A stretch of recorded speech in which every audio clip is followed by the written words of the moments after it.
Todas as vezes que comerdes deste pão e beberdes deste cálice, proclamais a morte do Senhor. Quero começar a homilia de hoje louvando a Deus pelo sacerdócio do Padre Joaquim,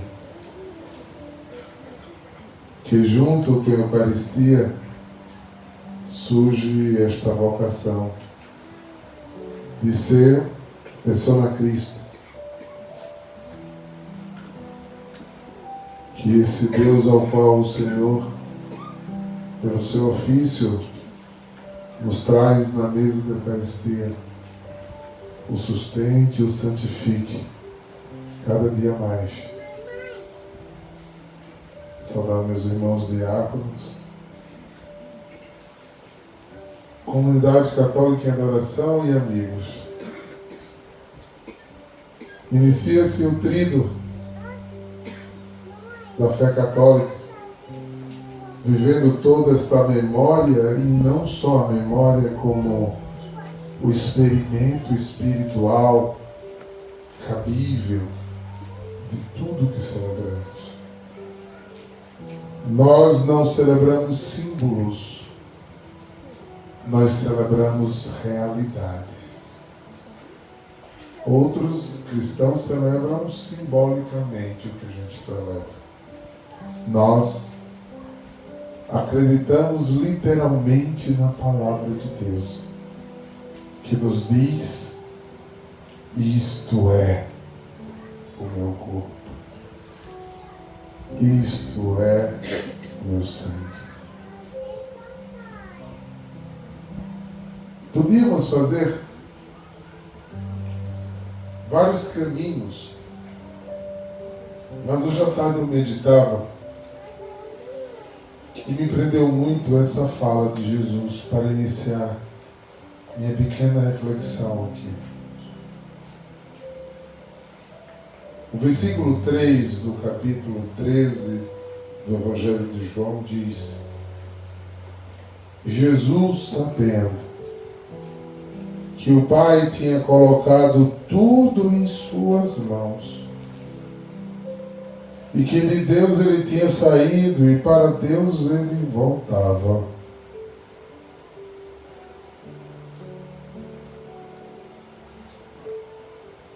aí mora todo o mistério. Jesus sabendo. Existe uma expressão hebraica traduzida para o português que diz: e o Senhor sabia? Sim, o Senhor sabia. E esta expressão acontece na ceia pascal judaica. Que o Senhor sabia que Moisés ia ter uma experiência no deserto, na sarça ardente. O Senhor sabia que ele ia libertar o povo. O Senhor sabia que a partir do momento da aspersão do cordeiro e do alimento do pão, haveria uma aliança que 1.200 anos depois ia verdadeiramente acontecer na realidade de Yeshua. O Senhor sabia, sim, o Senhor sabia. E quando na plenitude dos tempos, por Deus ter amado o mundo e amado até o fim, nos enviou o seu Filho, para que todo que nele crer não pereça, mas tenha a vida eterna. É porque o Senhor sabia que um pão se tornaria carne e um vinho se tornaria sangue.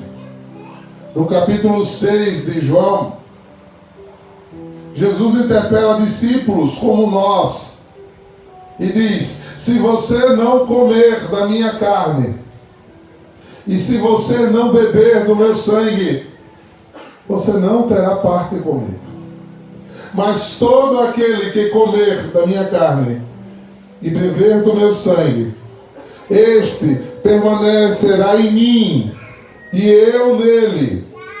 E eu os ressuscitarei para a vida eterna.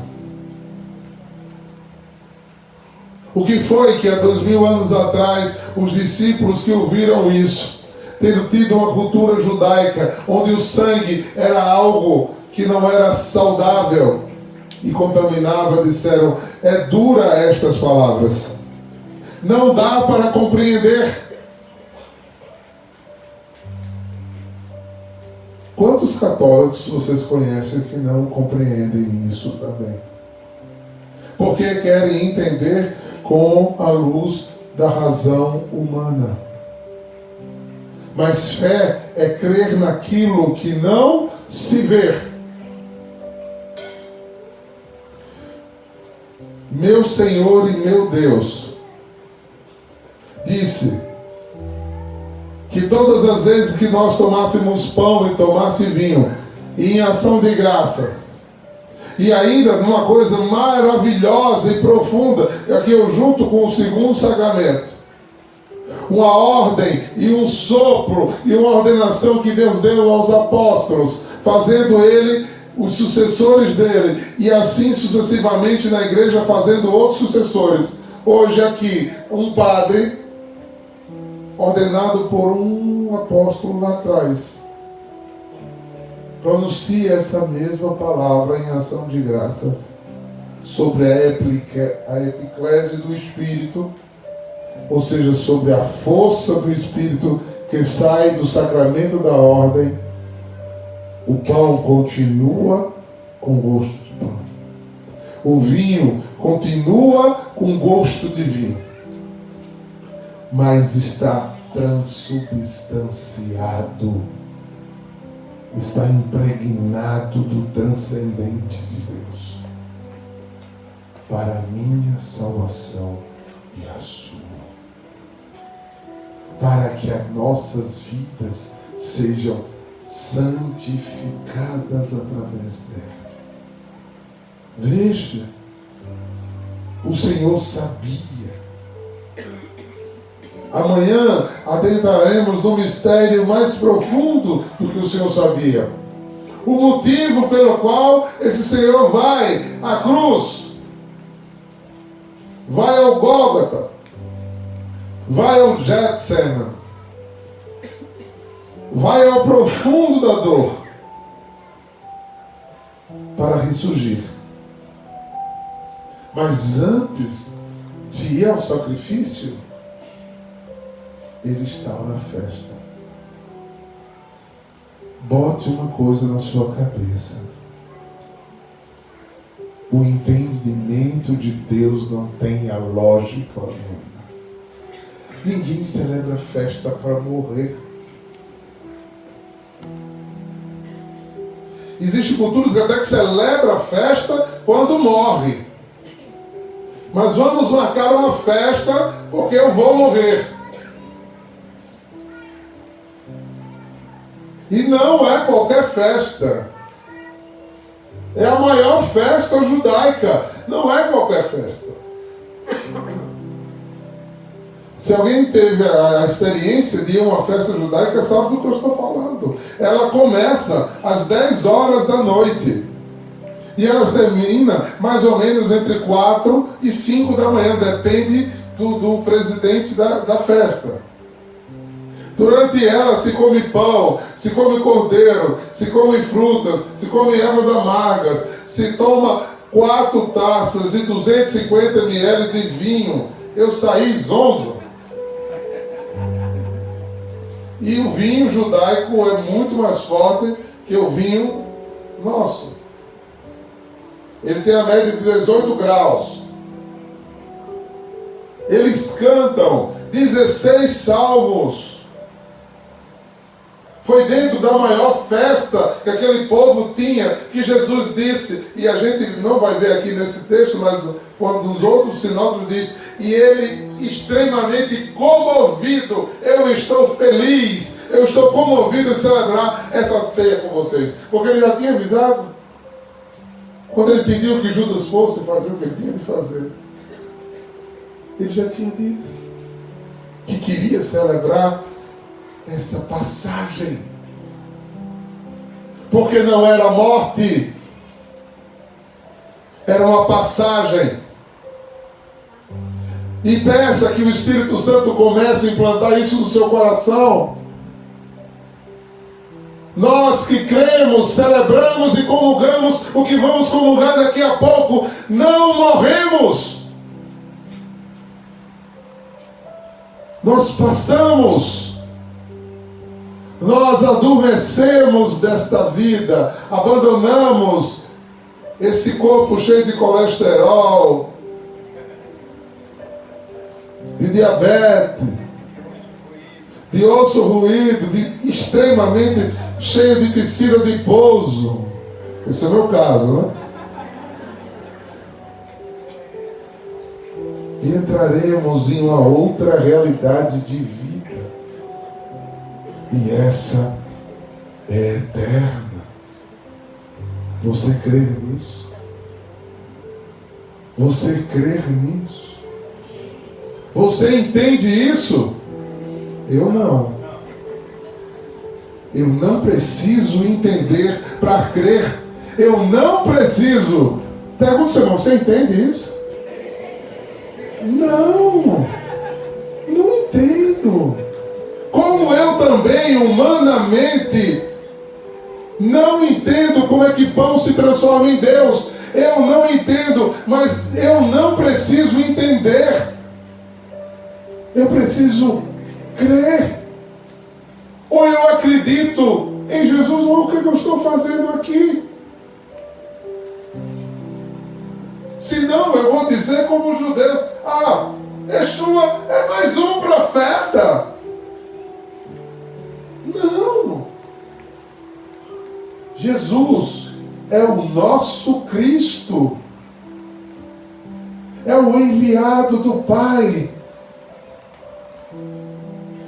É a indagação de Jesus a Filipe: Filipe, quem me vê, vê o Pai. Eu, Filipe, e o Pai somos um. E entre esse amor o Espírito está. 3 pessoas distintas em um só Deus. E se eu creio nisso, que é muito mais difícil, não acreditarei que este pão pelas mãos desse sacerdote se tornará corpo, carne e sangue do meu Senhor. Como é que eu vou morrer e não morrer? Porque o Senhor diz a João, e João nos disse: porque quem crer será salvo, e quem não crer estará condenado. Morrerá e vai morar no Boa Sentença, Parque das Acácias, Santa Catarina. Ou quem é do sertão vai viajar, quem é de outra cidade vai embarcar, mas vai ficar lá. Isso é uma realidade. E para alguns que talvez não vivam essa experiência de fé, podem me perguntar: e como eu faço para crer? Peça o Espírito Santo de Deus. Eu posso passar a noite aqui falando, eu lhe dou argumento para buscar, mas eu não posso lhe dar a fé. Só quem confirma o que eu estou dizendo a você é o Espírito Santo de Deus. Porque quando você fizer uma experiência com o Espírito Santo de Deus, fica um branco no seu coração, fica um branco na sua mente. Mas quando você passa por aquele pedaço de pão, você chora, porque o que você sente, você não consegue entender com a razão. Quando você vê o padre erguer o pão, e que ele sobe, se o teu espírito te vem com o Espírito Santo, aquilo arde dentro de você. Meu Deus, chegou. É de verdade. É a maior graça que os católicos têm. Essa sucessão apostólica que nos dá as bênçãos do sacramento para a nossa vida. Irmãos, essa segunda leitura que nós vimos é o texto mais antigo a respeito da Eucaristia, não é os Evangelhos. Isso aqui é uma resposta de Paulo às indagações duvidosas do povo de Corinto, dizendo: que celebração é essa? Que celebração é essa? Eu recebi do Senhor, é um testemunho vivo. Eu recebi do Senhor e anuncio a vocês. Ou seja, vocês entenderam quando ele diz isso? O que eu recebi do Senhor, eu estou transmitindo a vocês. Ou seja, depois que ele foi falar com Ananias, com todos os outros formadores dele, só confirmou o que ele teve naquela estrada de Damasco, como experiência espiritual. O que Paulo está dizendo a esta comunidade: vocês não duvidem, porque eu não estou falando que alguém me disse, eu estou falando que eu recebi do Senhor, do qual eu sou apóstolo, sem nem ter conhecido ele em carne, porque ele está vivo. A morte não deteve nosso Deus. A pedra rachou no meio e vivo estava. E quando ele viu que a evangelização não ia fecundar, ele pega aquele homem na estrada de Damasco e transforma no maior evangelizador de todos os tempos. Por isso hoje nós estamos reunidos, porque o que ele está dizendo a gente aqui, ele recebeu do Senhor. E se você crer, você também receberá o dom da fé do Senhor, para poder viver isso. E nessa constituição, Jesus dá uma segunda e tão grande lição a nós, transformando o culto judaico em um culto de amor.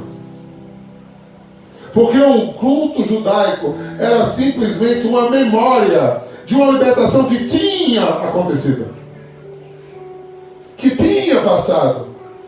Era só celebrado para que as pessoas não fossem ingratas e não esquecesse, como quase que naturalmente a gente faz. O que a gente recebe de bom, a gente esquece. O que a gente tem de raiva, lembra do dia, da hora, do ano, né? No 1972, às 2 horas da tarde, você disse isso a mim, você não esquece, né? Principalmente as mulheres. Desculpa. Pois é, era uma memória. Era uma memória. Aí Jesus tira o manto da celebração, põe um avental e diz: eu que sou o Mestre Senhor, antes de ser pão e sangue para vocês, eu vou dizer o sentido de vocês se reunirem. Sirvam uns aos outros, amem-se uns aos outros, beije os pés uns dos outros, tenha coragem de tirar a sujeira do outro com as suas mãos, tenha coragem de sentir o mau cheiro do suor do outro, para que o outro seja dignificado pelo seu serviço, pela sua atitude de doação. Porque quando você se baixa, eu, o Senhor, te ergo. Quando você se exalta, eu lhe respeito. Como respeitou Judas, que não quis ficar. A decisão é nossa, queridos irmãos, de entender que a Páscoa para a gente não é mais uma memória, mas é uma verdadeira mudança de vida e de atitude diária, lavando os pés uns dos outros. Mas dá trabalho de andar. Mas tem aborrecimento? Tem. Eu só quero saber qual é a área da sua vida que tem isso. Mas é lavando os pés, é sentindo o cheiro, o mau cheiro do outro, mas purificando com a água e amando como ama a si, que você vai transformando a si e vai permitindo o outro se converter a ser aquilo que ele não é. Por isso não precisa-se mais colocar sangue nas portas. Por isso não se precisa mais beber sangue de cordeiro, porque o maior de todos os sacrifícios morreu por mim e por você. E não há mais o que ofertar. Não há mais o que fazer. E ele disse: portanto, queridos filhos da oração, eu, o Senhor e o vosso Mestre, vos lavei os pés. Portanto, vós deveis lavar os pés uns dos outros. Eu vos dei o exemplo. Como eu não, né? Jesus falando, né? Como eu, que amei o meu Pai acima de mim mesmo e de todas as coisas, eu me baixei, me esvaziei para amar o outro como eu amei meu Pai. Aí está toda a lição da nossa fé. Oxalá a igreja do Senhor esteja pronta, porque toda essa alegria que celebramos hoje é uma espera, é uma contínua festa de Páscoa, esperando aquele que subiu e um dia vai voltar. E vai julgar os vivos e os mortos, e vai separar os cordeiros dos cabritos. Sejamos nós os comungantes da ceia, que nos fará subir, porque ele não tocará mais a terra, e a gente possa com ele chegar ao lugar da santificação. Essa é a minha oração. Esse é o meu desejo. Esse precisa ser o sonho de Deus para nós. Feche um pouquinho teus olhos e imagine como você verá essa Eucaristia hoje.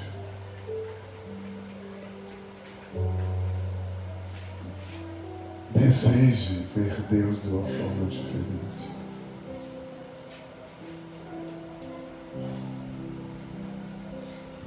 O pão da vida és tu, Jesus, o pão do céu, o caminho, a verdade, vida de amor, dom de Deus, nosso Redentor. O pão da vida és tu, Jesus, o pão do céu. Eu creio, Senhor, mas aumentar minha fé. O caminho, a verdade, via de amor, dom de Deus, nosso Redentor. Louvado seja nosso Senhor Jesus Cristo. Para sempre seja louvado e amado.